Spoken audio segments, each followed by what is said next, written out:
Hello, good morning, afternoon, evening, and night, everyone. Whenever, wherever you're listening to this, thank you for tuning in. My name is Eric Pacheco, and you're listening to the EP podcast.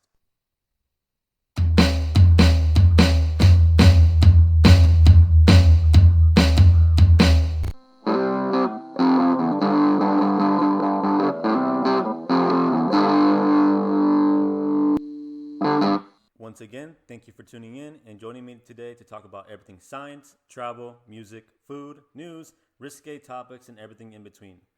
For those first time listeners, let me explain how this podcast is laid out. Every 10 or so minutes, we discuss a different subject. So if the podcast lasts 1 hour, then we will have six different points of discussion. Without further ado, let's get on with the show. Here are the topics of the day. For the first 10 minutes, we discussed neuroplasticity. What is it? Chemically, biologically. Why have we evolved to work this way? And what happens in your brain that causes neuroplasticity? At the 20th minute, travel. What is it like to travel alone? And around the half hour mark, we talk about the food and how their food is similar to other cultures around the world. This will interest you if you're a picky eater like myself. And around the 40th minute mark, you'll hear me talk about music. Why is pop music so popular? What makes pop music pop? And why isn't any other genre as popular? We'll also discuss why the Grammys are pop heavy. Around the 50-minute mark, the debate between Democrats and Republicans, why it's all bullshit and why you should also pay attention to both sides. And finally, I want to introduce a segment that I like to call the risque topic of the day. What is this? So the risque topic of the day can be anything. Absolutely anything, no holds barred, nothing held back. It can be any topic whatsoever, something that you're not able to discuss at a coffee shop, out in public, something that you'll get banned from if you talk about it at a party. If someone's is eavesdropping or listening or overhearing your conversation, you might get some backlash. That is the risque topic of the day, and I'll reveal that around the 1 hour 60-minute mark. If you please stay around for the podcast. So, like I mentioned before, the first topic of today is going to be neuroplasticity. First off, why do I want to talk about this? The reason why I want to talk about this is because our brains work in a certain way that if it doesn't know the difference between right and wrong, between happy and sad, it just knows black and white. If it works, it works. If it doesn't, it doesn't. So what I mean is, what I'm referring to is memory more than anything. If you have a good memory, your brain doesn't know it's a good memory, but it registers it as a memory in itself. If it's a bad memory, if it's something traumatic, it registers it exactly the same as if it were a good memory because it doesn't know the difference. So in a way, it just saves it. And the reason why I really find this topic interesting is because nobody really knows much about it, but also it's interesting how you can reroute your brain to think more positively, or to how to reroute your brain to work harder for you to let's say, I don't know, maybe prepare yourself in a more positive state or something along the lines of that. So I think in order to understand how your brain works in general and not only how neuroplasticity works, you have to understand, you have to break down the word. Whenever you find something confusing, any science word, any topic whatsoever, whether it be something super serious like science or something not so serious, it can be anything. You have to break down the word. So the first off, you have to break down what is neuro referring to. Neuro is referring to the neurons in your brain. Basically, your central nervous system, the connections between your brains, the wire between your brain, and this is how neurons make up everything that is you. Without neurons, your body can't function. Without neurons, nobody's body can function. And neurons grow and shorten, or they die off, or they're born again, depending on how significant the memory is, or even if it's a short-term memory, but whether it's what did you drink last night, or what are you gonna do in an hour or two. It's a short-term memory, and for a short amount of time, your brain creates these neurons in order for you to remember or to save that memory, conserve that memory until you happen to perform the action of that memory. When it's a long-term memory, these these neurons tend to strengthen. They tend to get longer, and they last over time because it's such a significant memory. And the other side of the neuroplasticity is the plastic part. Why is it? If you think of it, plastic in a moldy type of sense, plastic can be bent and shaped in any way possible, in any form that you can. Obviously, yes, when you have a product that's complete, you can still bend and mold plastic a certain way. Regardless, it's going to end up in the same position as its molded state. So if you have some Tupperware, you can twist and fold it and it'll be like all flappy and flippy floppy. But at the end, after you stop messing around with it and you stop bending it or shaping it, it returns back to its original state, that solid state. And so that's neuroplasticity. And the way it works is you take what I just told you and transfer that information in terms of your brain. What is it? That it basically means that your neurons in your brain can shape and make different connections and be molded in a different way. At the end of the day, it's still a neuron. It still attains its original state. The difference here is it might connect to one area of the brain instead of another area. It might grow longer, and this will cause a longer memory. It might get bigger, stronger, and it might cause the memory to be more significant, or the impact of that neuron is going to last more throughout time. It could be, especially if it's something traumatic in your childhood, something that's not so pleasant, or something that's super duper happy. Something like a wedding, something like your first child being born, or your first kiss, whatever it is. That's a good memory, and that stays with you throughout your entire life. And that's how our neurons can work in a positive way and in a negative way. So it can hurt you or work for you.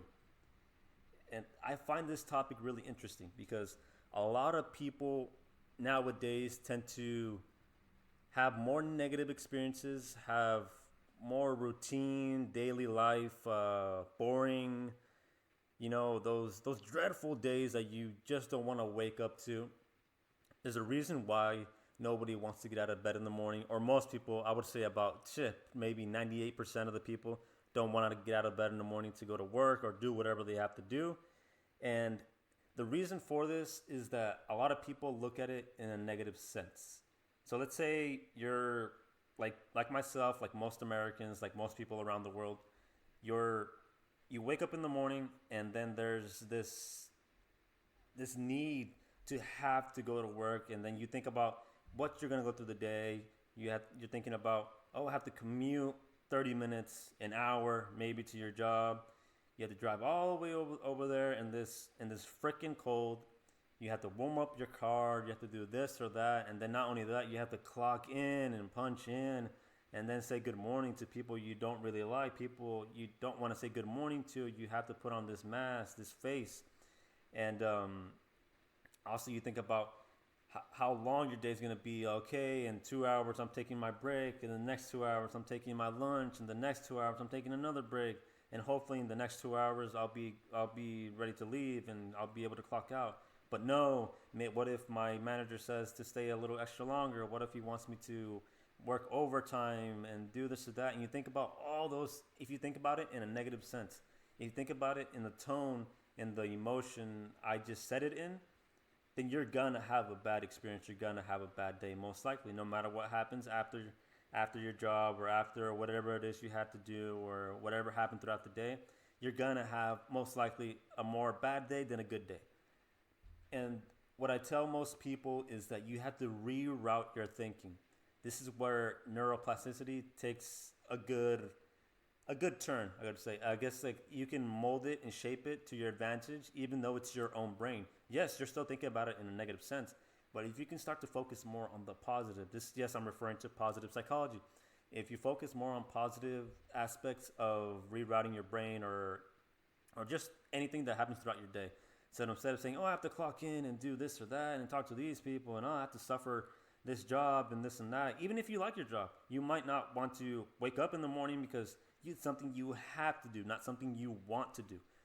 And that's what most people need to remap the way they're thinking, And I believe that most people don't know how to do this. So, as an example, if you really don't want to go to work, if you really don't want to exercise, go to the gym, or you don't really want to eat healthy anymore, focus more on the positive. So, for example, if you're waking up in the morning and you dread going to work, try, yes, you're going to keep thinking about work, but try thinking about, hey, at least I'm getting paid. Oh, hey, at least in so and so months, I'll be able to take a vacation. Or, hey, at least I get to do something. At least I'm useful in this society. At least I'm useful in this civilization. At least I contribute something, whether it be something minor that you consider not to be significant, whether you think you're a janitor, who cares? It's a job. It's necessary. The people like these, like janitors or like garbage men or people who work at McDonald's, they need to exist.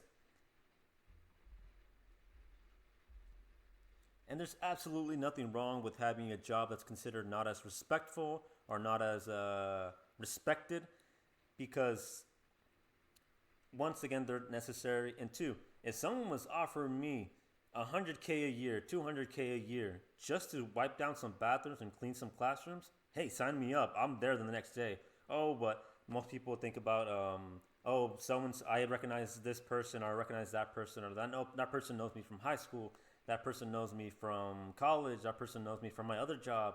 It's going to be embarrassing. Hey, but when I roll up in a Bugatti, nobody's going to bat an eye. Nobody's going to tell me anything. Now who's laughing? And the thing is that this is why people need to remap their thinking. And not only that, another example, if you dread going to the gym, if you dread going on a diet or being healthy or making good decisions for your, not only for your body, not for yourself, but also for the people around you, because your positivity resonates and it surrounds and it rubs off to people that are around you in general. And if you, as an example, if you go to the gym and you say, oh, I had to do this 30-minute, 1 hour, 1 hour and a half, 2 hour workout, think about how good you're going to feel after you do that. Focus on that positivity. Oh, yeah, I hate working out, but every time I exercise, immediately after I feel a lot lighter, I feel more positive, I feel more energetic. Focus on those positive aspects and not walking through the doors of the gym and going to the locker room and changing and then having people sit on your machine or having to wait for the rack of weights, or there's no more mats in the room, this or that. If you focus on those negative, those dreadful longings of memory, then you're gonna have a bad experience and you're gonna associate those negative experiences over time, and your brain is gonna, doesn't matter if it's negative or positive, like I mentioned before, your brain is gonna create those memories and it's gonna be a repetitive memory. It's gonna mirror those neurons, and it's now every time you think about the gym, you think about the negative aspects. But if you focus on the positive aspects, every time you think about going to the gym, every time you're tired and you say, oh, I really don't want to go to the gym today, you start thinking more about the positive. And that's how neuroplasticity works, or how you can work it around to your benefit, to improve your life, to find that positive energy in your life, or to help other people, or just be that positive aura, that positive energy for everyone, that everyone likes. But chemically, biologically, it's nothing more than a lot of neurotransmitters. Now, neurotransmitters are the messengers of your brain. You've heard it mentioned. It's always mentioned in other newscasts or in other, clickbait websites or anything like that. It's dopamine, serotonin. It can be glutamate. It can be adrenaline, whatever it may be. And all these play a lot of complex roles in your body. In terms of neurons, let's say if it's a happy memory, it's a lot of dopamine is released in the moment, and that in your body, your brain tends to remember that burst of dopamine and wants to repeat that burst of dopamine again. If it's something negative, something traumatic, maybe you were abused as a child, maybe you were made fun of, maybe you were bullied, then a lot of serotonin will be released, and a lot of low dopamine, a lot of serotonin usually leads to something that we know as depression. And when you reroute your thinking, a lot of these transmitters are also released at that moment. So if you reroute your thinking over time and saying, hey, I love going to the gym. Hey, I love my job, or I love working. I love contributing to society. Over time, more and more of positive transmitters, more dopamine is released, more adrenaline is released when you think about these things. Less sort a more balance of hormones and serotonin is balanced throughout your body, and you're able to not only like improve your life and improve your brain function. And another question that some people not most people wonder about, and it's why do our brains work in this way? Why doesn't it know the difference between good and bad? And I think I have a hypothesis. Here's my hypothesis. The reason why we've evolved to work this way is because, let's say, back then, back in the old ancient time, back in the Mayan, back in the Viking era, back in all these eras. Think about it. Think about an animal. Let's say wolves, for instance. Whenever you see in any culture, a wolf is viewed as a carnivorous, of a deadly creature, of a pack of wolves that will hunt you down and kill you any moment, any chance they see, any chance they get, they'll kill you. But over time, these wolves evolve to be, there's different lineages, there's different evolutions, and we know these as dogs. And if our brain always associates wolves or a wolf-like creature like dogs, like huskies, if we always associate dogs as wolves, we'd always have we wouldn't have dogs as pets today. We'd always see them as a negative in a negative light, in a negative way. And if we didn't evolve this certain way, every time we saw dogs, we'd be feared. We'd be very fearful of these dogs. We'd most likely attack them, unfortunately. And I think that's why our brains are able to reroute our system. So even though over time we have built these negative neurons, these negative connections to, like in this example, a negative connection to wolves, now over time again, our brain makes these new connections that, even though in the past they were negative, it rerouted, it branched off into another connection, and now we associate dogs as being these good loving, God loving pets. But the curious thing is this. The thing is, we still associate wolves in a negative light, in a negative way, in a negative perspective. But we also at the same time associate dogs as these positive, loving animals. And that's very intriguing to me. It's mind blowing to me that even though our brains make these new connections, somehow our brain still keeps these old ones, just in case we're faced with what our ancestors faced, just in case we're put in danger just like our ancestors were. But at the same time, whenever we see a dog, immediately we're like, oh, I want to pet him, I want to pet her, I want to pet that dog, because you associate it as a loving animal. And basically that's a basic rudimentary version of how neuroplasticity works, and how you could reroute your brain to be more positive or even more negative if you want to. Maybe you want to stop doing something that you associate with being positive, something you love to do, something you love to do, and then you want to stop doing that certain thing because maybe in reality it might be good for you, but it might be hurting the people around you. So you have to reroute your thinking to make that more negative. So next time you think about doing it, you don't do it. And overall, that's how neuroplasticity works. And now I want to shift your attention to travel. I love traveling. I love the idea of it. It's what I live for. It's what I love to think about as soon as the year begins, like this new year. Day one, January 1st, 2020. Immediately, I had already thought about, where am I going to go this year? Where am I going to go next year? Where am I going the next 2 years? And just planning, looking at the sites that I could see or the countries I would like to go to. And one thing I've always wanted to talk about is that people never really travel. And that's an issue. See, the thing is that everyone I talk to, everyone I've met in my in my entire life has always said that they wanted to travel. They have always said that they want to go. Oh, I really want to know this place someday. I really want to get to know Europe. I really want to get to know Australia or some area around the world. And unfortunately, not many people do. And I find that, and it puzzles me. It's very striking to me that nobody really does it.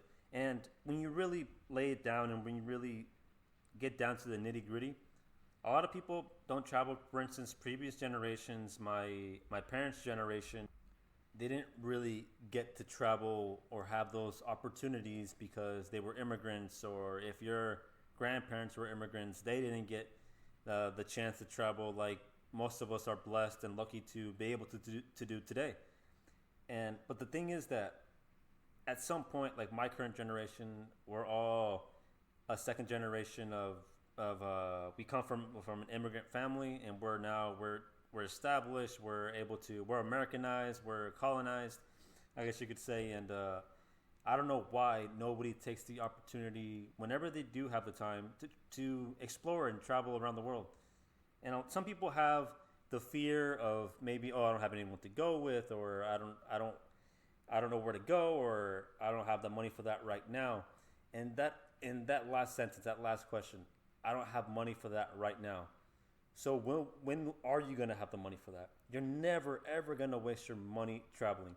If anything, it's actually worth it because it gives you a fresh take on life. It rejuvenates you, refreshes you. It gives you that different perspective about how to tackle your day, or how you view certain people, or how you view the world in general. When you turn on the TV and see CNN or see CNBC News or something, and you see all these political debates and this and that, when you're centralized in one area of the world, let's say you never left your home country, you don't get a different perspective. You don't know how other people think. You assume that what they're telling you on the news is, you take it as the face value. You take it to be fact.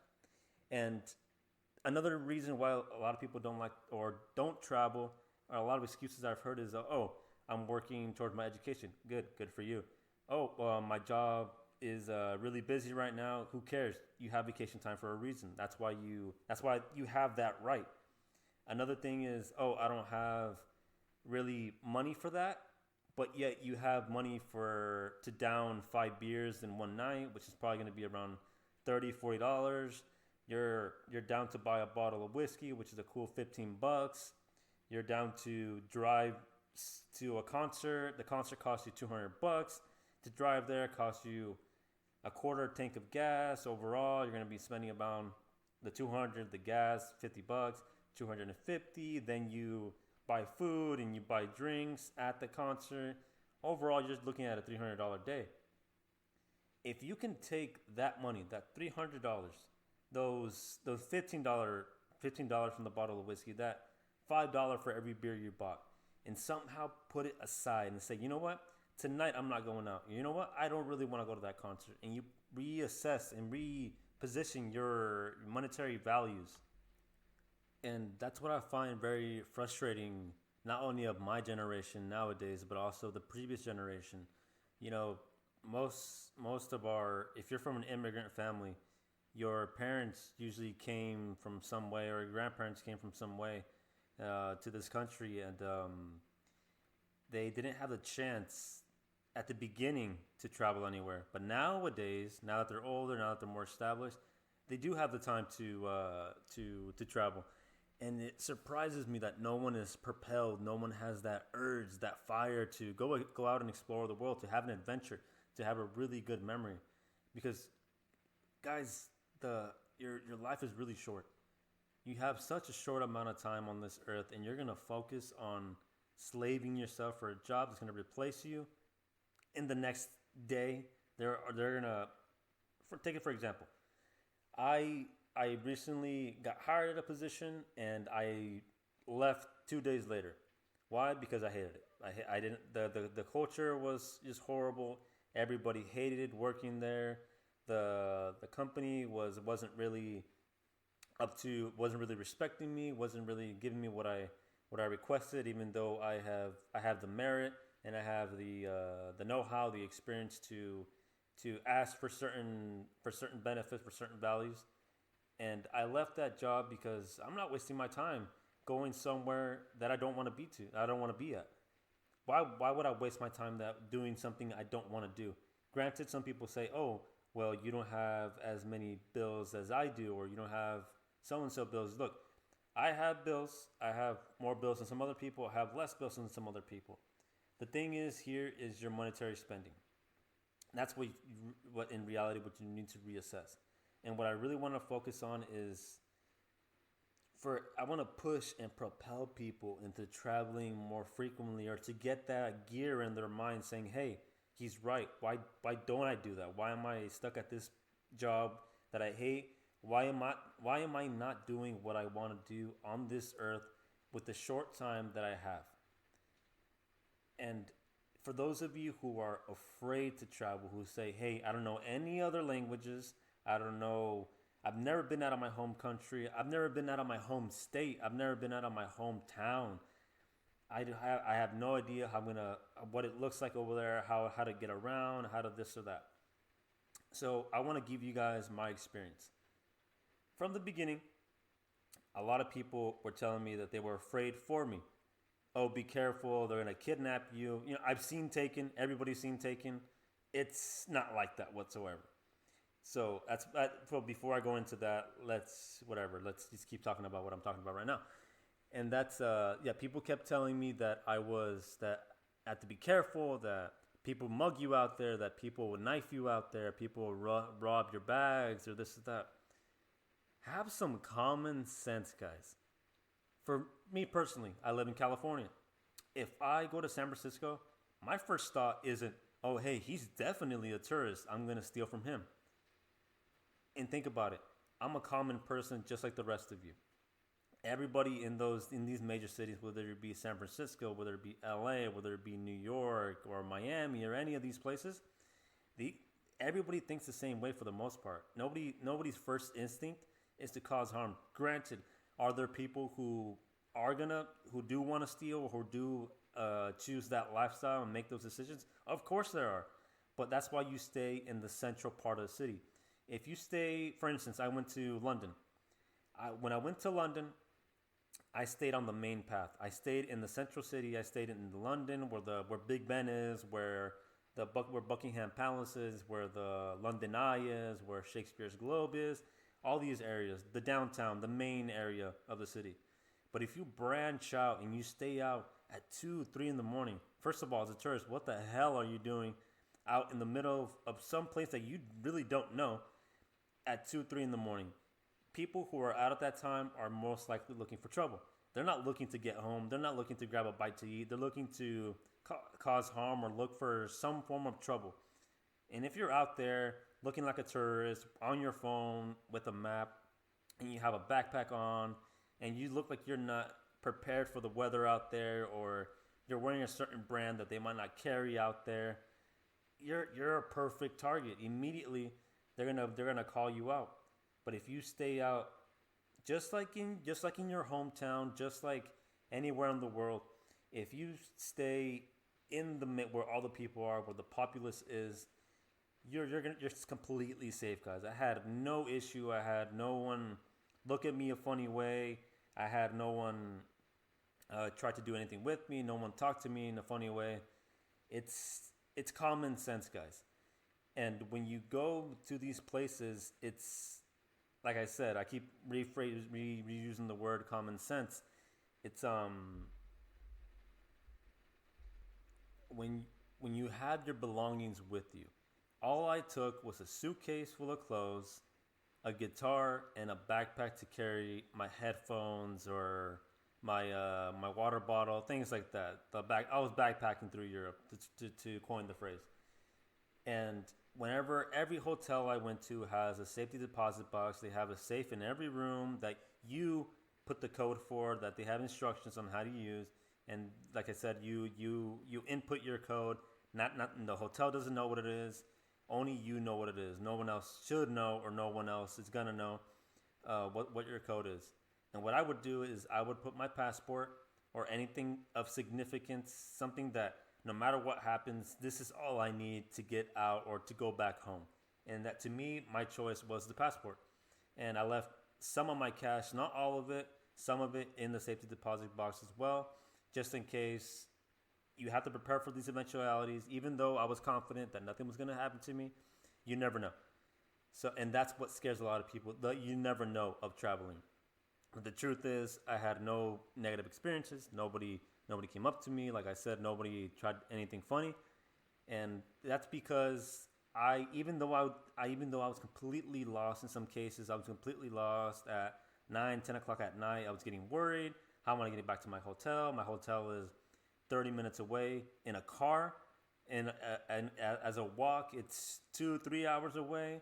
I'm in the middle of a city that I don't know where to get to and from. I don't know how to use the train station, the subway station. How am I going to get home? And even though I had that in my playing in my mind, I had my phone out. I had Google Maps open. I said, "Hey, I'm walking from here to there. How do I get there?" I'm just walking, pretending to search something on my phone, and then if my map said walk forward for 20 minutes, I put my phone in my pocket with Google Maps still on, and continued walking towards my destination. And that's what you're supposed to do. But you're supposed to look like you know where you're going. If you're looking, or if you stand still for any moment, for any second, and look around and say, well, on my map it says this is over there, so I should probably go that way. Or if people who pay attention, people who are locals pay attention to you, and they see that you're going from this place, crossing the street a certain way, or going from this place to that place, because you're not sure where you're going, they're gonna call you out. They're gonna be an obvious target.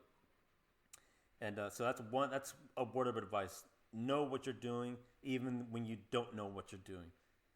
And before I traveled, I planned for a lot of eventualities. What if I do get lost? Like in this case, I did get lost. When I was in London, I did get lost on my second day. I was dropped off at a certain point, tour destination, and the bus didn't go back to its original destination. It stopped us halfway. Said, "Hey, this is a closer point this is where all the hotels are at. We're gonna stop you here." I had no idea where I was at, but they can't take you anywhere. You have to get off the bus and you have to go. So but at the same time, that's also part of the adventure. And at the same time, yeah, like the advice I gave you guys, it's okay to open up your phone and be to look where you're at, what's around you, and then just know what you're doing. Just pretend to know what you're doing. And that's all. But now that I'm back here, home, safe, and everything, I look back on that and I think, what an experience. I was completely alone by myself. If something happens, nobody in this part of the world is gonna help me. Nobody knows me. I have no one to depend on. I have no idea where to go to, who to call, where to go. But yet that was part of the experience because nothing happened to me. I got myself out of that situation, and now I have the confidence that next time I'm lost anywhere, next time something bad happens to me when I'm traveling, I know exactly what to do. I know I can get myself out of that situation because I've done it before. And now I want to focus more on the personal aspect, or what were my emotions going throughout my trip? How did I? For those wondering, I spent roughly a month, about 23, 25 days, exploring Europe, backpacking throughout Europe, and going throughout its countries. And when I was out there, it was very daunting because from day one, when I landed in London, I was very afraid because I'm used to having, mom or dad or having someone else with you that even if something happens, you turn to that person. In this case, the only person I can turn to was me. And it's very daunting at the beginning, but immediately from airport to airport to airport, you know what to do, you know the process. I already had all my documents out by the time I got to this airport. I already had all my belongings placed on my backpack. When you go to security check, when you go to the TSA, and you already know what to do when you get to a hotel. If you're a foreigner, they ask for your passport, your ID, a deposit, whatever it is. I had it already ready in my pocket, ready to go. And even I remember this guy in Madrid, Spain. He already had all my documents in my pocket, and before he even asked for it, as soon as I gave him my name, I laid out all my documents. I laid out the deposit. I laid out my ID on the counter, and he said, "Wow, clearly you have a lot of experience traveling." And I was like, "Thank you," even though I really didn't. In all honesty, I had about around that time maybe 2 weeks of traveling, and in that short amount of time, I already looked like an expert. But going back to what I was saying, I was pretending to know what I was doing, and overall that pays off because everybody thinks like you and me. And but like I said, I want to focus more on the personal emotions or what I was going through. And for those that are thinking about traveling alone, for those like myself that couldn't find anybody, that pushed or begged people to travel with you, just didn't have the money, didn't want to go, didn't have the time, they didn't want to go with you. In my case, most people probably didn't want to go with me, and I was more of the issue. And yeah, it can get very, very lonely when you're in a country where you don't know anybody. You're in your hotel room completely alone. You're on the tours. Granted, there's people around you, but when you're walking through the tours, you're completely alone. When you go out to eat at a restaurant, completely alone again. When wherever you go, whether it's a show, whether it's a site, whether you're walking down the street for 10 minutes to go to this cafe or to go to this famous museum or whatever, you're completely alone. Whenever you see a site, whenever I saw something, whenever what captivated me was the castles and the cathedrals of Europe. Every time I saw them, I wanted to discuss the similarities and the differences of the architecture from this country to that country, but I had no one to discuss it with. Yes, on the tour you have people that you talk to and discuss it, but those people don't come home with you. Those people don't. You can't talk about that experience a month from now because you're not going to see that. But you're most likely never ever going to see that person ever again. So it can get very daunting, very lonely. And but if I were to be given a chance to do it again, I would definitely 100%, 1,000%, a million percent do it again. Because even if you take all the positives and negatives of traveling alone, in the end, those experiences stay with you. And I want to focus on a positive aspect, kind of connecting the neuroplasticity to the traveling. Instead of focusing and thinking about all the negatives and the fears of fear getting in the way of your thinking or getting in the way of traveling, start focusing more on the positive aspects of it. I'm going to see a certain place. I'm going to meet new people. I'm going to try new food. I'm going to see these things or see the old country that or see the what my ancestors lived through or possibly lived through, and where another era of humans, wherever another where other people live, you get those experiences. And not only that, because you travel alone, the real number one positive is that you can do anything you want at any given time. You set up your own schedule, and when you travel with somebody, you have to accommodate their schedules. Oh, so and so person hates waking up early in the morning, or that person doesn't really like that food. Maybe you like barbecue food like myself, or that person loves seafood, but you hate seafood like myself.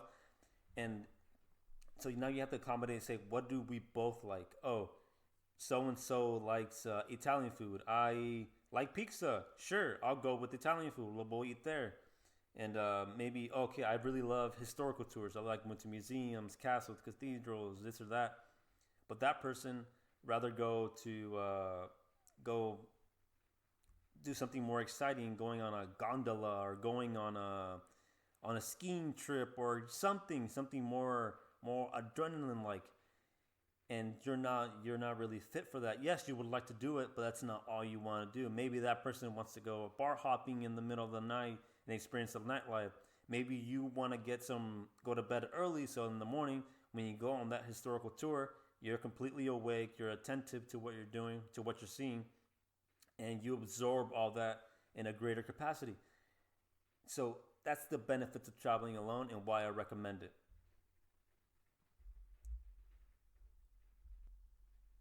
And another question a lot of people have, especially when you're alone, another to tie in my next topic is, which is food. in other countries and how they are similar and different to the food of your origin wherever you may be. Is I want to tie in the topic of when you're alone, you can choose anywhere you want to eat. You can maybe me personally, I'm a very picky eater, but I'll try anything once. I'll try any kind of food, no matter how appetizing, no matter how unappetizing it is. I'm gonna try it because it's something. When I go home, I'm not gonna be able to ever try again, and I don't want to have that regret when I return home. Because who knows, you might not get the chance to ever see or try or look at that place again or try that food again. So why not try it at least once, no matter how horrid, no matter how ghastly it smells. And when I was out there, I want to go through the countries, throughout the countries. When I was in the UK, when I was in London, they have a lot of food, mainly Indian food, but they have a lot of food from other areas of the world. So more than anything, it kind of reminded me of the United States in a way, in that the UK has food that really isn't their food. It can be from Indian cultures, it can be from Mexican cultures, it can be from American cultures. Like I had barbecue brisket out there. That's more of a Memphis, that's more of a Tennessee type of feel. It's more of a barbecue United States type of feel. But they also had some really good fish tacos or some good carne asada tacos, which is a Mexican thing. But then they also had some great Chinese food, which is a Chinese thing. So you have, but more than anything, I couldn't find something that was truly British. And the only thing I had was a shepherd's pie. For those of you who don't know what a shepherd's pie is, a classic shepherd's pie is a mix of a potato mash, kind of like mashed potatoes, in a pie form, kind of like a chicken pot pie, but with no breading. So on the outside is completely potatoes and completely mashed potatoes. On the inside, you have to put the shepherds. To make it obvious, it's a lamb, it's sheep, it's shepherd is someone who's herds sheep, someone who puts directs sheep from this place to that place, and that's the name of the pie, shepherd's pie. And inside the potato mash is the lamb, the peas, and the carrots, and gravy on top of it or on the inside. In my case, it was both. It was completely covered on the inside. It was completely covered on the outside. It was very delicious. It was something that was truly British to me. So when you go to the UK, when you go to London, that's one thing I highly recommend. It's not for every appetite. You know, if you're not a gravy person, if you're not a peas and carrots like myself, I'm not big on vegetables. I'm more of a carnivore. But I still tried it. I gave it a try. I loved it. I devoured it. I completely cleaned the plate. But just the taste, it was very different. It wasn't the gravy I was used to. I've never had lamb before. I've only had beef. I've had elk. I've had chicken, fish, what we're all used to eating. But I've never had a different form of beef, I guess you could say. I've never had a different type of animal besides cow and elk. And to have something completely different, at the beginning it was kind of a funny taste, an iffy taste. For those of you who aren't open-minded or who don't like to try new things, you're gonna hate it. You're gonna absolutely find it despicable and say, how do people eat this? But for those of you who are like myself who say, you know what? I've eaten worse. I've eaten other things. I completely love the shepherd's pie. I had it in a quaint little tiny pub in the middle of nowhere. It was delicious, and I would definitely try it again. In other areas like Germany, the two things that stand out to me the most number one, the beer. I completely love the beer. I was hammered most of my time in Germany. Believe it or not, a lot of people don't know that. Every day, minimum 3 to 4 beers on a daily basis. There was one night where we traveled, or I took a tour of the Oktoberfest Museum. I took a tour of their beer, of the old and the new, and the whole Hofbrauhaus family of their beer. I loved every single one of them, no matter what reputation this or that beer had over the other one, how better this one's considered, how worse this one's considered. I loved all of them. I would definitely, to this day, I go to other areas where I can find those beers, and and whether it's be Bevmo, whether it be some supermarket or something, I always go directly to the German beer. And to this day, I love drinking them. Whenever I drink other beers, they don't seem up to the quality, to the standard that these German beers have, and that's something that is very um, entitled in my memory. It's in there. It's ingrained in my memory. So that's one thing I would highly recommend. Especially there was some people who weren't beer drinkers that ended up loving one or two beers because they're completely different than what we're here used to in the States, or whether it be in the Central America or South America. It's something we're completely oblivious to, something that we have yet to taste. And most for those people who hate beer, have an open mind. You're gonna love it. And so that's the one thing I highly recommend in Germany.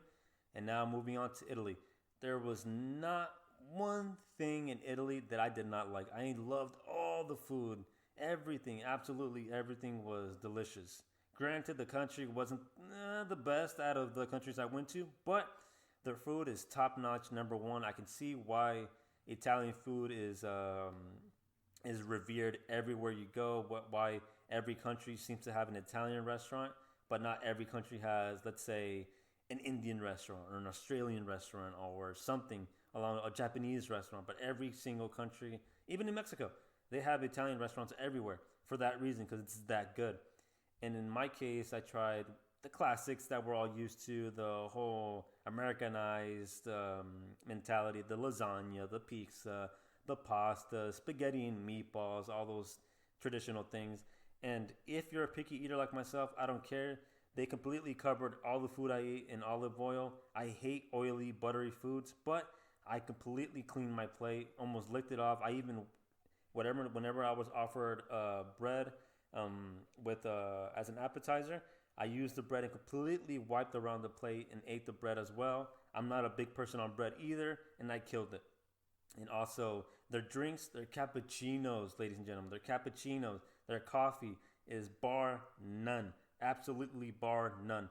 They're completely at the top of their game.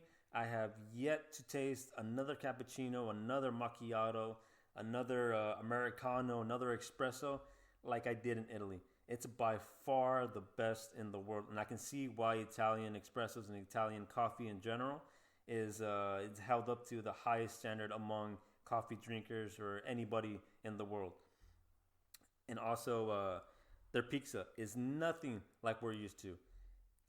One thing I appreciate not only of Italy, mainly Italy, but also every other country in Europe, is that most, if not all, their products are completely organic, are completely, 100% not artificial.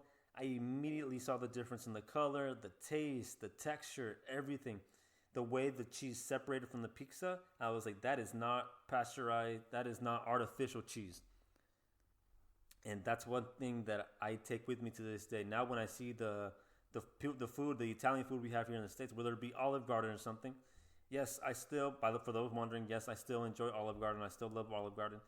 But whenever I have their soups or their tour of Italy, whatever it may be, it's not the same, guys. It's not. And everybody's like, well, no, gee, no, duh.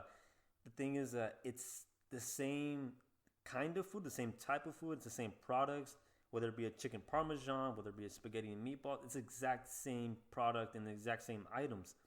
The difference is the quality of ingredients that are going into these items, into these delicacies. And that's one thing that a lot of people need to experience. And now, well, in overall Italy, top of the game, food, coffee, everything was delicious. Moving on to Spain. For those of you, for my Latin American friends like myself, from my South American people, for anyone of a Spanish descent or Spanish heritage, you'll see that a lot of the Spanish food, and when I say Spanish, I mean directly Spain, not any other country. The food in Spain is very, very, very similar to the food we have here in Mexican culture or South American culture or anything of Latin America. Very, very similar. Whether it be pozole, whether it be enchiladas, whether it be albondigas, which is a meatball soup. For those of you who don't know, their food is very similar, and rightly so. because of the conquistadors and Cortez and all that history that all these South American countries have with Spain. Obviously, the Spanish brought their food over, and it influenced the Latin culture, the Hispanic culture, and but overall, I have to say this: even though the Spanish people brought their food over and influenced these Latin American cultures, the Latin American people completely elevated these dishes. When you go out to Spain, personally, the one I remember the most because it's very near and dear to my heart. It's a home. It's what mom used to make and what mom still makes. Is something that I really enjoy eating. Is the meatball soup, the albondigas. That kind of soup is just it's just a meatball soup. It's just a broth. It's just meatballs, potatoes, carrots. Some people make it in different shapes or forms. Some people make it with zucchini, with pumpkin, with onions, whatever it may be. But at the end of the day, they all have meatballs in them. And in Spain, all they have is the soup and meatballs. That's it. The broth, meatballs. No potatoes. No onions. No carrots. No corn. No nothing. No nothing to spice up the dish. It was very bland. It was good, but it was very very bland. It was very very boring to me. Even the look of the meatball was completely, you know, tinging on the verge of brown, but mainly gray. And granted, people might say, "Oh, it's gray. It clearly wasn't cooked enough, or clearly it was past its date." Here's the thing: I had it. I had it at a very, I guess you could say, a very revered restaurant, one with good reviews. Just like, but by the way, which is another tip for you, for those of you traveling alone or traveling with people in general. If you're going somewhere, look up the reviews before you go. Look up the restaurant. Everybody has a phone nowadays. You can Google it. Say, hey, that restaurant looks good. I kind of feel like eating that food. Google it. The reviews say 4.5 out of 5. Perfect. Let's go there. Good reviews. But if it says 1.0 out of 5, don't even look at the place. Go to another area of town because most likely the restaurants around that one are going to be just the same. So go some other place. But going back to the dish I was talking about, the meatballs were completely dry. They were falling apart. It just wasn't the same. It wasn't, maybe because, and obviously I have some bias because I wasn't used to that type of food. Maybe because it was organic. Who knows? I just didn't find it enjoyable. Even if it was pozole, where it was enchiladas or whatever it was, quesadillas or sangria, whatever. The sangria was, again, bar none to any other country that I've been to. But the food in general, whether it be shrimp, rice, beans, whatever, it was very bland. I found myself having that zest, that tang, that flavor, that beautification of these dishes, that color. Most of these dishes in Spain were tinging on the brown, yellow, that yellow rice type of look with a bland piece of beef with some sauce spray on it, which is also bland or brown and some kind of boring food color. Versus when you have a Mexican dish, it's a chicken with marinated chicken with achiote, with orange, with lemon, that zest, that fire, that tequila in there. You have that color. You have the nice grilled marked chicken with pico de gallo, with the tomatoes, the cilantro, the onions, the jalapenos. You have this beautiful yellow rice. You have these beans covered in queso fresco, whatever it is, and you miss that vibrancy, that saturation of colors. And I feel like a lot of people don't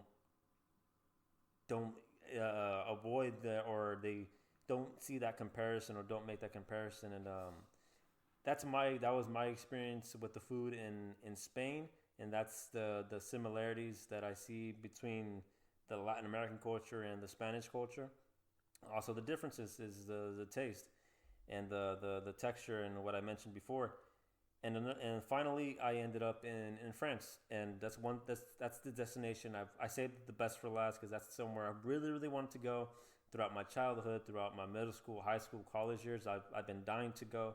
I've always wanted to try a baguette. I've always wanted to try a Nutella crepe or whatever it was, and I finally got the chance. It was very good. They have a very different style of going about their dishes. It's a lot more fine, more wine and dine type of a type of feel, more of an upscale type of attitude. Granted, upscale can also be mistaken for snobby and both terms are interchangeable when it comes to the people of the people of France and their foods and their culture. And one thing that really sticks with me more than anything is their desserts. That's by far the best. Whether it be hot chocolate, whether it be a baguette filled with a melted chocolate, whether it be a crepe with banana, strawberries, Nutella covered in vanilla, and oh, it was amazing. And that's one thing. The funny thing is that I see that a lot of when you think of people cafes or cafes that have bakeries in them, kind of like Starbucks is the most popular one. They have their bakery section, La Boulangerie, and that one's it's the items kind of similar to Italy. The items are exactly the same, but for some reason, the quality, the ingredients, the taste, more than anything, isn't captivated. It's complete. They missed the mark. Yes, it's similar in taste, but they missed the mark in general, and that's something that I find myself missing to this day. So when it comes to France, the desserts are by far the best I've ever had. It's something that I'd recommend to anybody who's looking to travel, anyone who's in Paris or Nice or Nice or whatever, wherever you may be in France.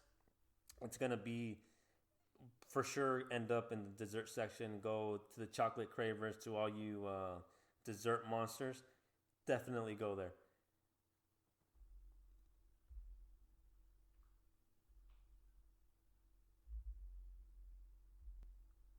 But now, enough about the travel and the food and my experiences and all this or that.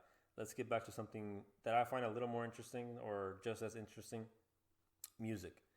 I'm a big music lover. I myself play around. I would say proficiently, probably 5 or 6 instruments in total. If you count beginner status, I would say around 10 instruments. And so granted, I'm a huge fan of music in general, and it doesn't matter to me whether it be rock, which is my world. It's the rock, the metal, the heavy metal. That's what I like to delve in.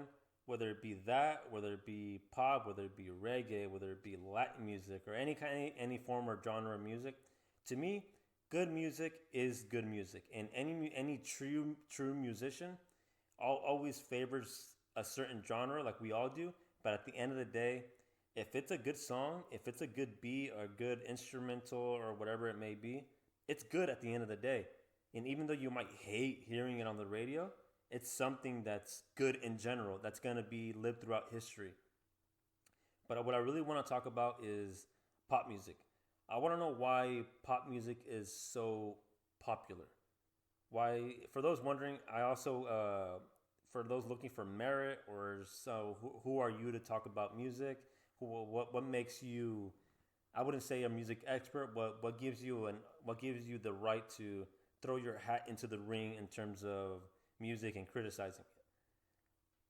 One, I'm a musician. That's a big thing. There's a lot of musicians out there, granted, but two, I also studied music in college. I took a year where I actually minored in music, and I actually took a class called Critical Popular Music Studies.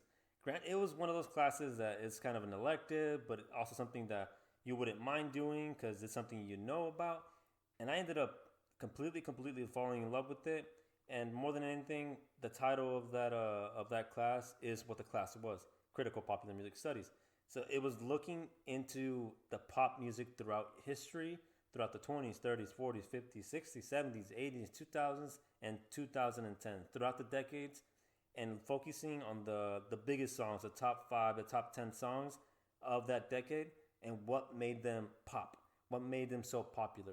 And at the end of the day, it's also those songs are the ones that are embedded, are ingrained in people's memories, the ones that live throughout history, that as soon as they come on, no matter what generation, whether it be a kid, whether it be some old guy and who lived through the world wars or whatever, they still find that music enjoyable. Immediately, they're like, "Oh, I'd rather listen to that than this pop garbage that we have nowadays, or the pop garbage that we had in the old days of this artist or that artist." So these are the songs that, throughout all of time, have stood the test of time. A good example is Michael Jackson. Everybody loves Michael Jackson. His music. I'm not talking about the person, but the music. I want to separate the artist from the music here for the moment. His music was bar none. He's truly the king of pop. Then when you have rock music, you have bands like Queen. You have bands like the Beatles. And granted, they're not really hard rock. They verge on they tinge on being pop rock. Yes, they're rock, and I still classify them as a classic rock, as a rock band. But some of their greatest hits are poppy more than their non big hits. And when you the reason why these songs are so popular is because they're pop, and that's what I don't understand. And I believe more than anything that the reason why these songs are popular is not because of their talent, or not because of the genre. It's because who enjoys them. And I don't mean in terms of numbers. I don't mean in terms of listeners or the Billboard charts or anything. But what I'm focusing right now is on gender. If the reason why rock music and metal music isn't as popular as pop music, think about who listens to it. When you look into rock music or that heavier stuff, or even EDM or whatever it may be, a lot more guys, a lot more males, a lot more gentlemen listen to the rock or the heavy stuff of the music spectrum than females do, than a lot of the girls do. Granted, I'm not saying that if you're a girl you're not listening to it. I'm just saying there's more male fans in the rock genre than there are in the pop genre. And the opposite is true for females. There's more women, there's more young girls, teenagers who are big fans of pop, that are elevating this genre, than there are in the rock world, in the heavy metal world, in the nitty gritty world. And that throughout history has propelled pop music to the forefront. It has more face value than these other songs or this other genre of music. And for that reason, if you look at TV nowadays, where you look at whether it be YouTube, whether it be any other media format, all these places focus or put out pop music in the forefront because it makes the most money. And why does it make more money? Because women enjoy it more than men, and whatever women enjoy, men tend to enjoy, quotations, even though they don't really like it. They choose to fake themselves enjoying it in order to associate or connect to themselves with women. And it's just a guy thing. It's just how things are, and that's how that works. Now, if you look at something like award shows like the Grammys, or whether it be some other form of music or some other music score, some other music award show, but more than anything, the Grammys, every single nomination, every single award is giving out the pop, whether it be album of the year, whether it be song of the year, whether it be artist of the year. Every single one is a pop artist. I personally am completely sick of that. I don't believe as a musician, there's not much talent in the pop world. Yes, when it comes to the choreography and the dancing, thank you. That's when I go see a concert. I love to see that. That's perfect to see. That's part of the show. That I'm not discrediting you, the talent from that, or discrediting you from that area of expertise. But when it comes to the music, the instruments, or the even the lyric content or the quality, it's completely garbage. It's complete utter garbage. But then when you see someone play rock music, when you see someone play reggae music, when you see someone play indie music or any other form other than pop, there's so much work and dedication. There's a band, there's a guy playing guitar who's going crazy, who's hammering the guitar. You know he put his blood, sweat, and tears into creating that masterpiece. The singer, whenever you read the lyrics and you hear what he's saying, the way he's portraying it, the way he or she is portraying evoking that emotion, you see that there's this rawness, this intensity in it. And I myself as a musician am completely sick of turning. I stopped watching the Grammys. I completely stopped it. I completely stopped watching it because it's not a award show for talent. It's not an award show for work. It's not an award show for music quality. It's an award show for who paid the most money to get that award. Because if you hear an artist has album of the year, what's the first thing you want to do? You're like, oh, next time that pops up on whether on Apple Music, on Spotify, Pandora, or any of these music streaming services, you tend to, oh, okay, cool, album of the year. Let's see if it really is, why it's album of the year, why it's song of the year, why is that person artist of the year. And that, ladies and gentlemen, is more than anything what I really want to discuss about music in general. I'm not delving into playing music or what goes behind the scenes in music. That's for a later discussion. It's for another podcast. I really wanted to discuss what pop music is, or why it's so popular, or why it's on the forefront of every poster board or every award show or every radio station, and why they're always repetitive and why they're always played more than other artists who have really, really good songs, who really deserve to get to really receive these awards, rather than being an award show like the Grammys, rather than being an award show that's focused mainly on money rather than talent, giving away awards because of money that was given by these record companies. That's what I really wanted to discuss. I hope you all enjoyed that discussion. But now I really want to turn your attention to another thing.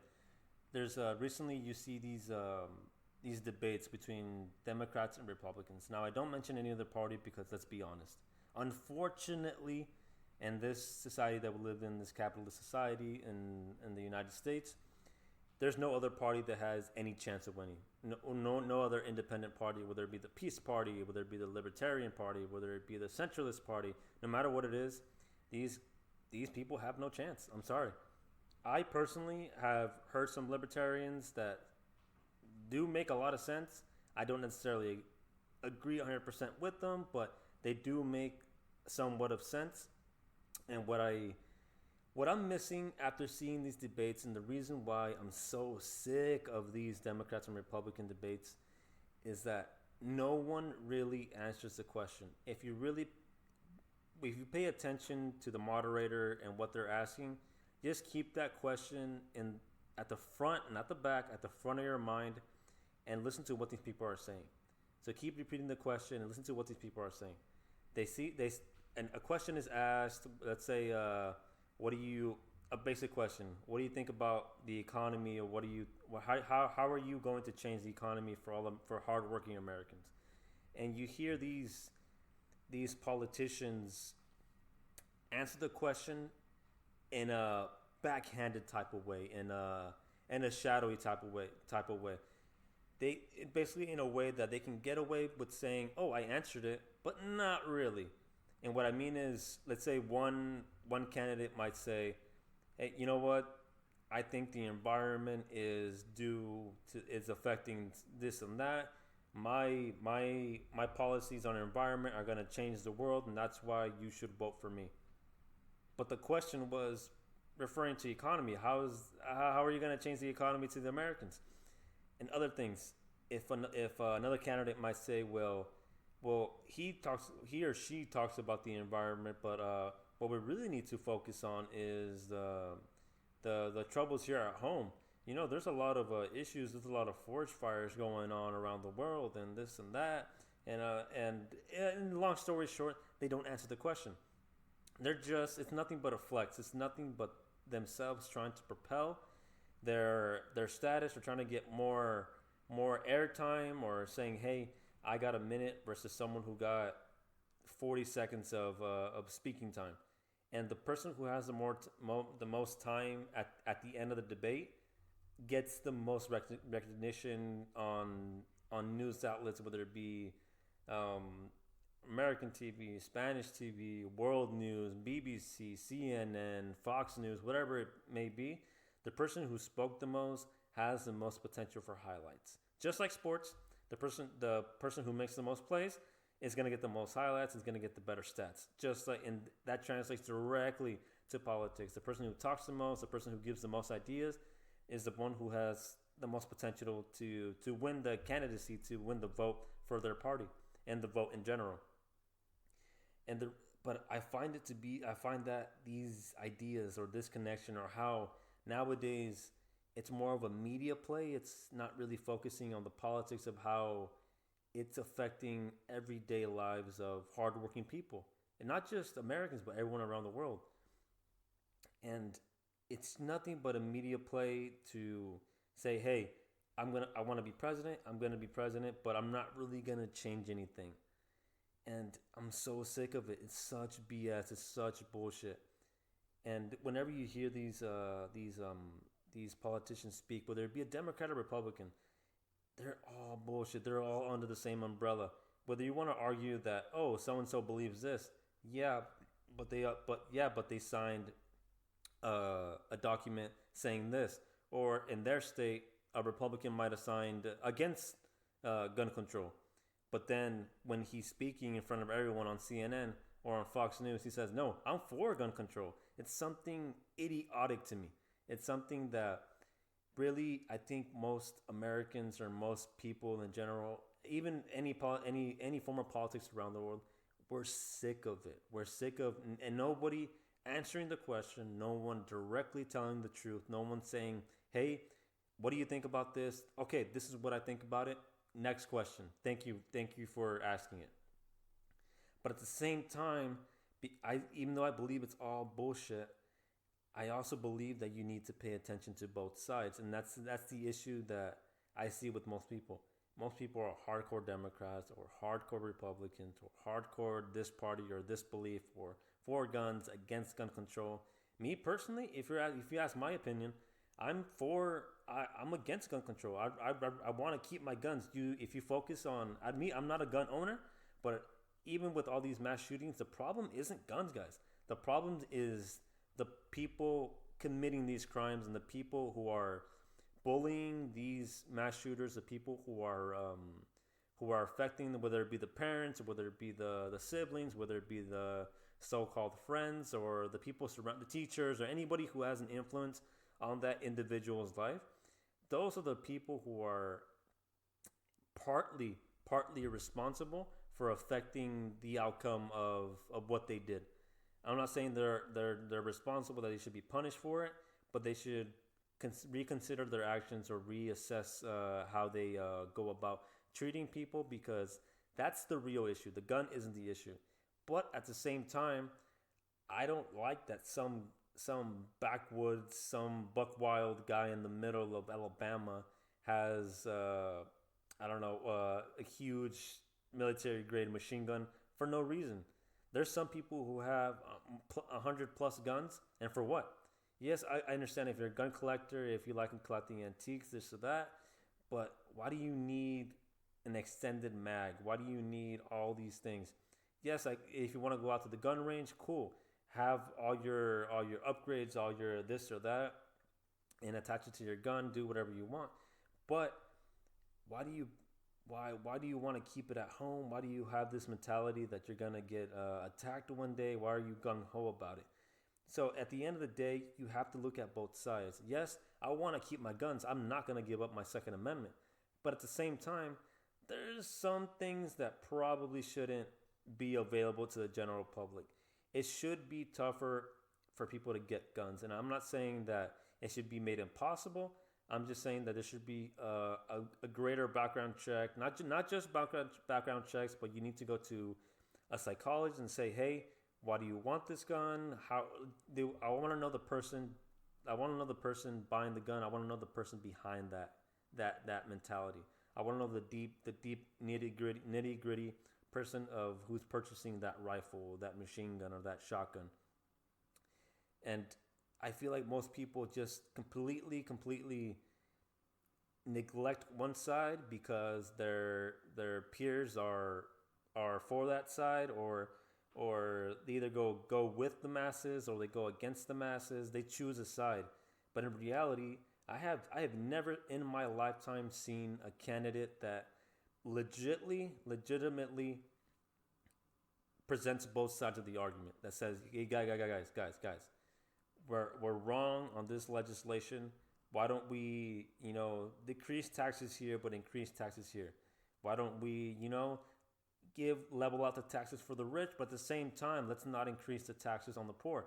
Because if you're a rich person, I don't want to get taxed. If I was a millionaire, I would hate all the poor people who are voting to tax for me. To raise my taxes. Why should I pay more taxes when I worked harder in life? Granted, some people didn't work for their money. Some people inherited their money. But for those that actually earn their status, people who actually earn their money and their profession and their fame, it's not fair. It's completely not fair. And for those people who are born into poverty, it's also not fair that other people want to increase taxes on them or eliminate welfare or eliminate any of these government. Some would say handouts, others would say government aid, because they were born into poverty. They have no other choice. Yes, they have to work hard like the rest of us to establish something, to make something of themselves, to make money somehow, or to increase their workforce or something. They have to help themselves.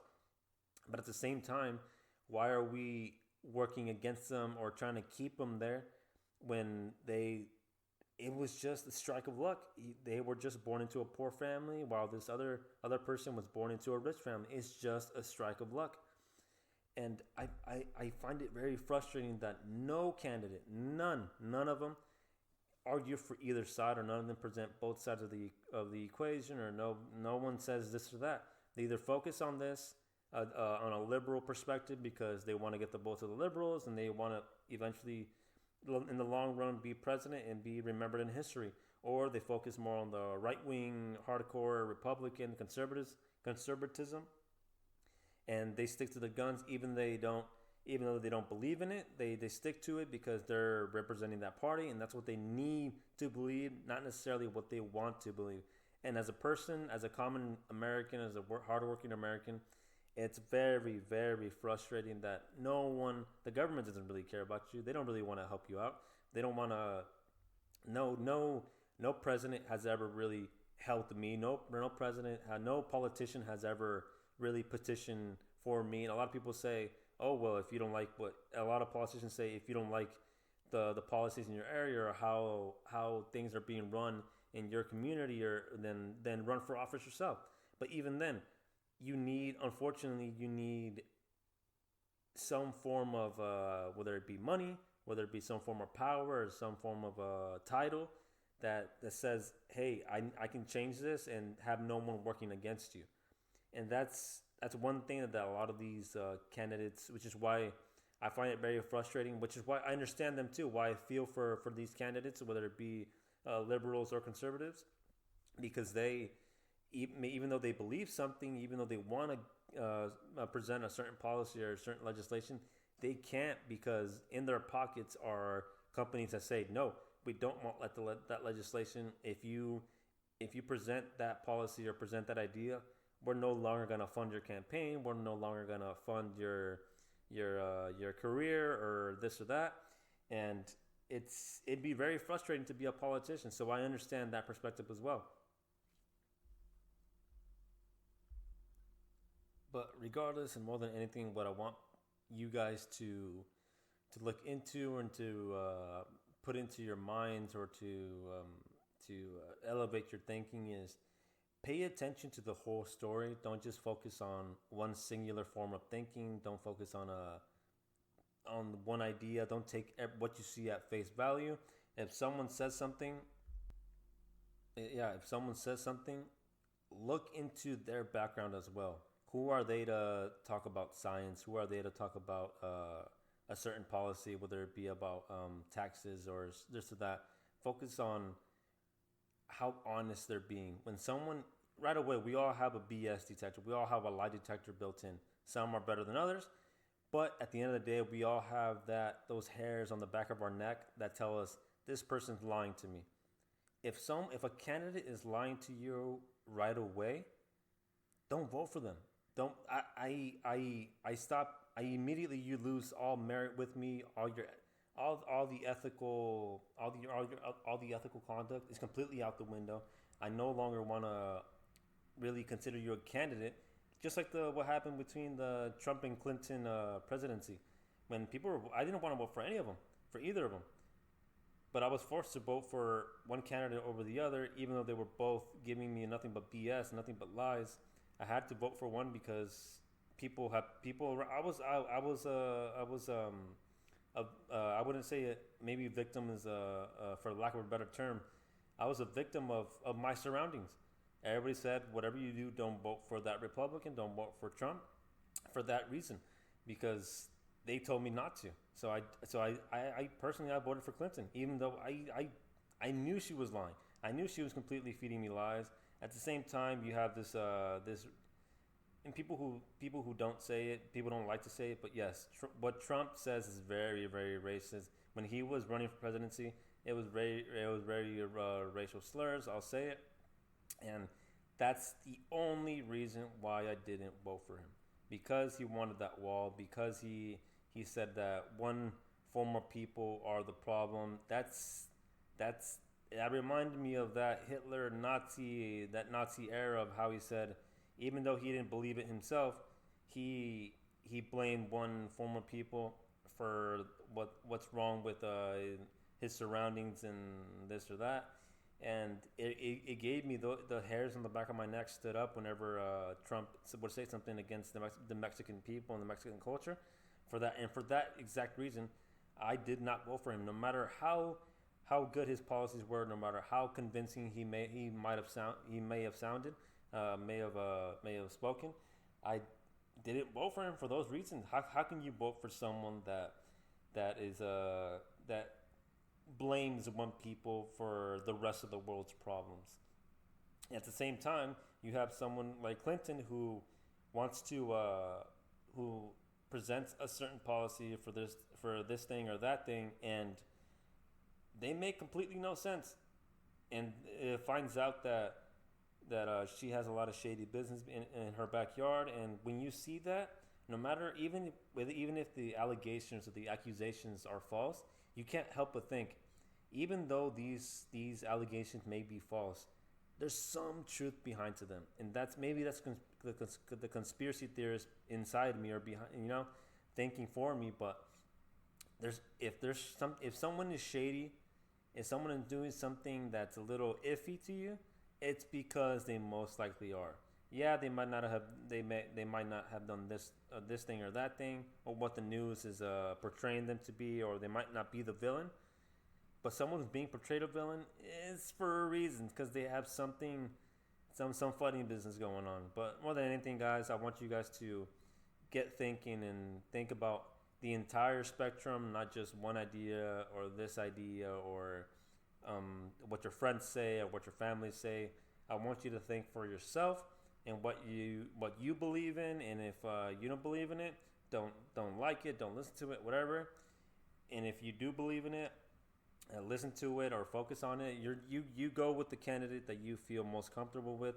At the end of the day, there's a reason why the booth or why any form of way that you vote. There's a reason why you're completely by yourself and why it's private.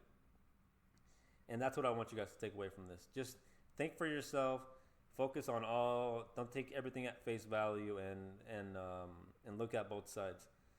And now I want to talk about something else that I mentioned earlier. This is, to coin the phrase, this is a segment of the podcast that I like to talk about, or that I like to name the risque topic of the day. Now, what is this? For those of you who don't know, risque is the French word for risky. Risky is obviously, we all know what risky means. It's a term that that is something that it's not normal, something that's considered dangerous, something that shouldn't be spoken about, or something that shouldn't be talked about in everyday conversations. And today's topic is mass shootings. I mentioned it earlier during my political talk, and I have yet to see anyone present a good idea or argument as to what to do with mass shootings or what to do about mass shootings. And obviously, and the good thing and the funny thing is that they seem to have calmed down. When if you follow the trend of a disaster strike or a media strike or a bombing or this or that, and then you see that immediately after something bad happened in the news, a mass shooting would present itself.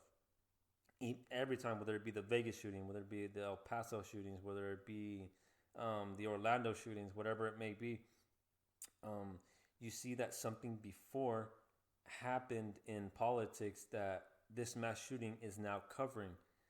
And I find that interesting, intriguing, and very, I would say, very suspectful. It's very um, controversial. I would say a mystery. There's a lot of mystery. There's a lot of mystery enshrouding these politics to mass shooting ratios and stuff, and it's sad to see that. And the real reason I really want to talk about this is the issue here isn't the guns.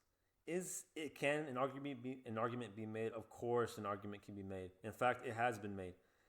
And but I want people to focus more on the real issue. Most of it is mental health. A lot of people say mental health is something that people should take into consideration when it comes to these things. And of course, you should. Mental disabilities are a real thing. Mental impairments are a real thing.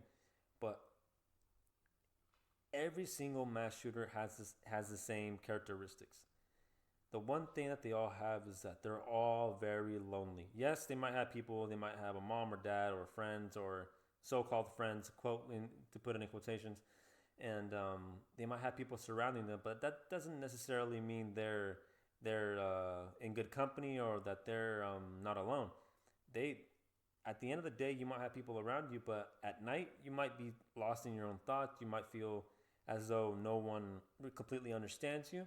And a lot of these mass shooters, that's their manifesto. That's their take on why they decided to commit such an atrocity, such a heinous act, because they don't have any friends. They were bullied in school. They were made fun of. Most of these people that commit these mass shootings, let's be honest, aren't the most attractive, aren't the most good-looking people, and that obviously, unfortunately, in our society, people who don't, people who look better are often treated better. People who look worse are often treated worse, and a lot of these mass shooters have those similar experiences. And I think that people need to focus more on that area, on being more kind to your fellow man, more kind to the people around you. And if you and unfortunately, whenever you go to in the school system, bullying is a common thing, and it's and we well, most people joke about it, but it's a real subject. If someone's getting bullied and that so-called person that's getting bullied goes to the authority and says, "Hey, this person is bothering me. This person is making fun of me. Please do something about it." The best thing they can do is just put the bully on one side of the classroom and put the victim on the other side of the classroom. But as soon as school ends, or as soon as you go to you have your break or you have your lunch, it's completely all the game is free for everybody to play. The bullying completely it actually escalates the situation and makes it worse. And immediately, as a kid, if you're getting bullied, you find out the authority, the people aren't isn't going to help you. If authority isn't going to help you, who do you turn to? You turn to maybe your parents. You turn to maybe some of your friends. And if you tell your friends that are of your age that, hey, so and so person is bothering me, most people aren't going to do anything. They're like, oh, just don't worry about it. Don't pay attention. Don't listen to them. That's not helping either. So now authority is not helping you. Your friends aren't helping you. If you want to talk to your parents, maybe they'll give you a lecture. They'll give you a whole spiel on just ignore the same thing that your friends tell you. Just ignore them. Don't think about it. Just forget about them. And eventually, a bunch of people that they depend on, or society has deemed that you can depend on, let you down. And over time, as they get older, they start seeing that they have nobody to depend on. So what do? So you start getting lost in your thoughts. You start saying, you know what? Screw these people. Nobody wants to pay attention to me. Whenever they do pay attention to me, it's in a negative light. It's in a negative way. Now I'm gonna get back at them or make them pay attention to what for neglecting me in the past. Now I'm gonna show you what a real bully is, and and why you should pay attention to me, why you should have been nicer to me. And unfortunately, that's what nobody is talking about. And that's the issue that really needs to be addressed, is that we have to go about changing our ways of how we deal with people in general. If you see someone getting, hurt on the street, or someone's getting bothered, don't be afraid to say something, or just say, hey, what's going on here. And more people don't get involved, because then the problem that the person was getting bullied, now that problem translates to you. So now you're in danger. Now you put yourself in danger. People are afraid of that.